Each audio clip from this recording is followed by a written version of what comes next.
How's everybody doing? We're at the 2025 TSP Game Plan Conference, and I got Giouvanna White with me. How's it going? Good. I'm good. Yes, thank you for agreeing to talk to me about, what you do and everything.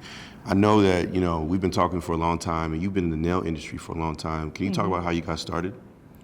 Well, it really started out as a hobby, right? I didn't think nothing much of it, just trying to get extra money.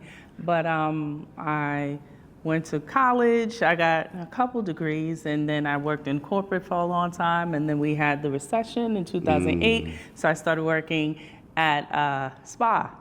And then I said, let me go back to school, right? So I was like working on my third degree, and then I was like, this ain't making no sense, because I really want to do nails, I'm not gonna find the time to do it. So my background is in HR, and I was studying to be an occupational therapist. So then I just was like, let me just do nails for a little bit. And I took a break from school, and I never looked back. So I have my business now for like 10 years. Wow, that's amazing. So did you start doing nails as a business, or did you apprentice under someone before you got your business started? Well, I went to school and I just started doing it. I just started working in a salon.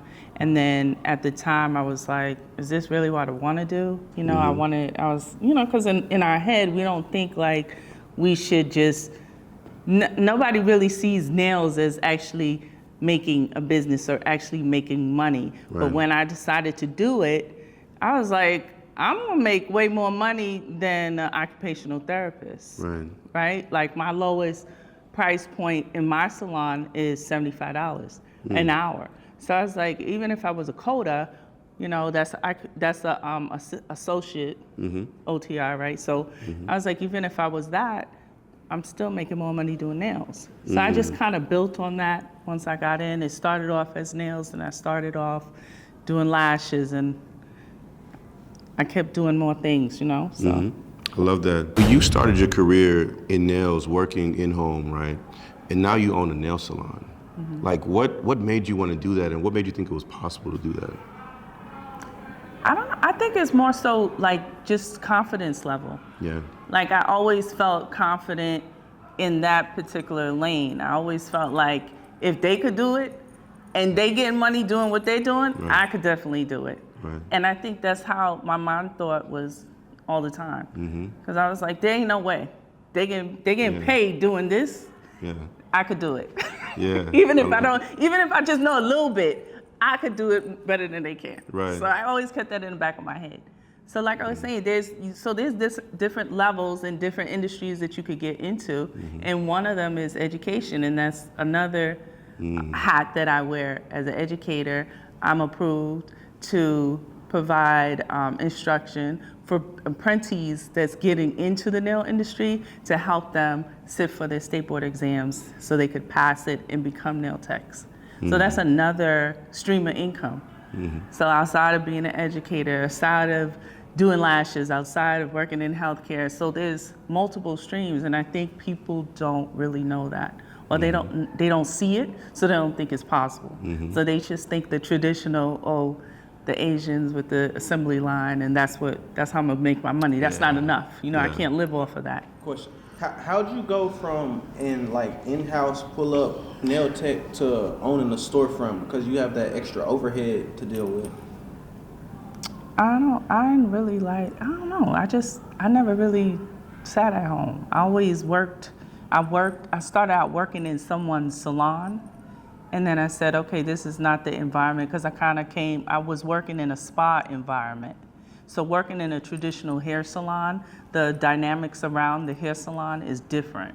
Like the attitudes and the whole, professionalism of working in a hair salon is different. So now you see a lot of people have salon suites. Yep. So that might be an option, but I think salon suites works best for people who are really focused on getting their clients and building their clients, because salon suites are expensive. And if you're not in there, if you think that I'm just going to go in when I have clients, you're not going to be able to pay that salon suite. So I transitioned quickly into having my own space, because I'm like a boutique type of environment. I'm private, one-on-one.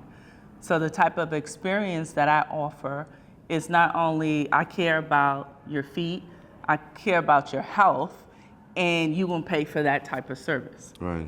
So I'm able to give you drinks. I'm able to give you, shots of espresso. I'm able to do a lot for you. If you want a private event, I could make all that happen in my own space.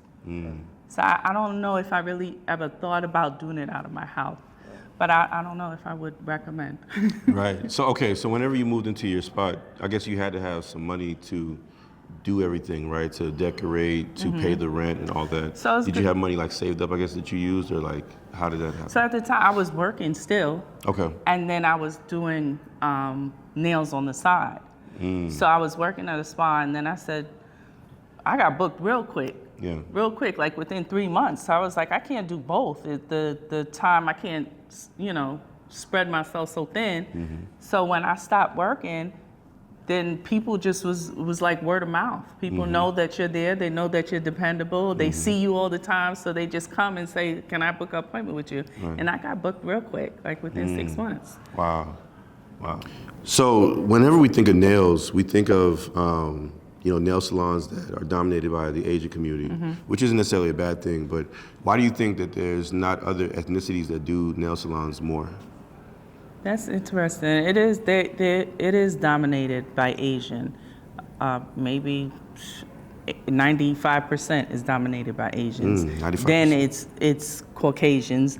Then it's the small percent of Spanish and people of color, right? But I feel like we are like the least amount of people that do it.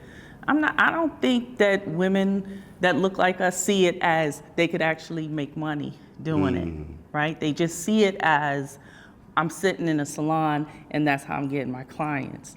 So they're not seeing it as I could shift and do other things. Like you don't have to work in a salon. You could travel, be a travel nail tech. You could work on red carpet events. You could work in behind the scenes, like for NBC or for BET, or really work on the red carpet. You don't have to be a traditional person that works in a salon. And for me, I went in it to work, like one of my niches is working with people who have underlying health conditions like diabetes. So I work in the healthcare, right? So I kind of stepped it up a notch. So there's different streams in different ways. You could create your own lane, but I think people that look like me don't think that. Right.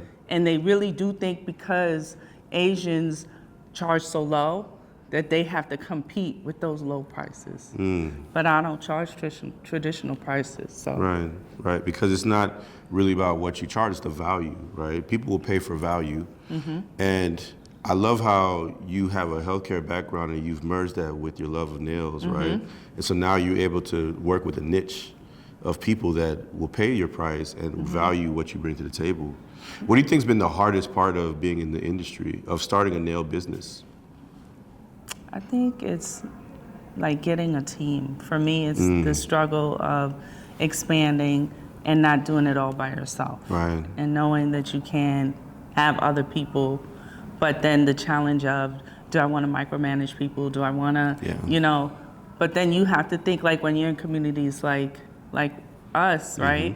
You could hire a manager to manage the people, but it's just like teaching them your skill and duplicating yourself. And I think that's the most challenging for me. That's good. That's good.